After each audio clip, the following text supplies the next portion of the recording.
General studies paper 1 की अगर बात करें तो ये 4 पार्ट्स में बटा हुआ है। First is your geography, then is your history, then there is your art and culture, and then there is society और सोशल इश्यूज।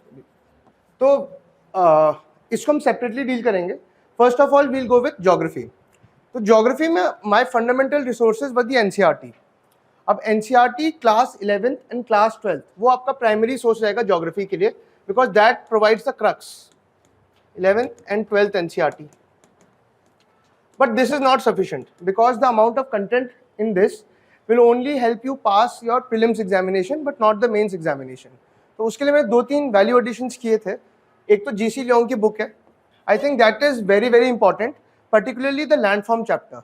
अब यूपीएससी का लास्ट 2 साल से अगर ट्रेंड देखेंगे, बी 2022 और 2023, they've specifically asked about certain landforms. Like 2022 में they asked about states and all. 2023 में they asked about fjords. तो मोस्ट चांसेस है कि इस ईयर के प्रीलिम्स में या मेंस में फिर से वो लैंडफॉर्म से कोई पर्टिकुलर टॉपिक उठाएंगे। So make sure that you read the GC Leong part. इसके अलावा एक ऑक्सफोर्ड एटलस आती है। अब ऑक्सफोर्ड की 2 एटलसेस होती हैं, एक होती है स्कूल स्टूडेंट एटलस और एक होती है आपकी स्कूल वाली। तो आप स्टूडेंट एटलस को जरूर फॉलो करें बिकॉज उसमें वो सारे रिवर्स वगैरह बने होते हैं। नेक्स्ट आता है डॉक्यूमेंट्रीज। मैं डॉक्यूमेंट्रीज पे काफ़ी रिलाई किया मैंने, पर्टिकुलरली इन ज्योग्राफी। अब जैसे अगर आपने वैगनर की थ्योरी पढ़ी होगी, वो बहुत बोरिंग है, मुझे तो काफ़ी बोरिंग लगी थी, लेकिन उसका नेशनल ज्योग्राफी बहुत अच्छा डॉक्यूमेंट्री बनाया गया है, जहाँ पे उसने वैगनर की थ्योरी, जो प्लेट टेक्टोनिक्स की थ्योरी है, उसको बहुत ब्यूटीफुली डिस्क्राइब किया है।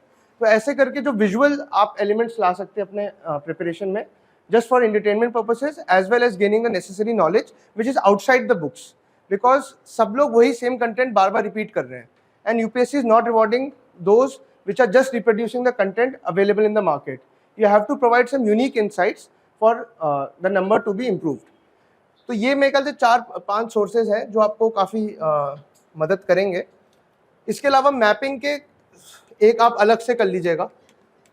अब मैपिंग में नेट पे बहुत सारी चीज़ें, लेकिन मैंने एक पर्टिकुलर ऐप यूज़ किया था, सेटेरा ऐप करके। तो वो सेटेरा ऐप बेसिकली क्या है, वो वर्ल्ड मैप्स को उसने countries and region wise divide कर रखा है and you can play it as a game, कि वो आपको एक कंट्री दे देगा एंड हिल से identify this particular country on the map.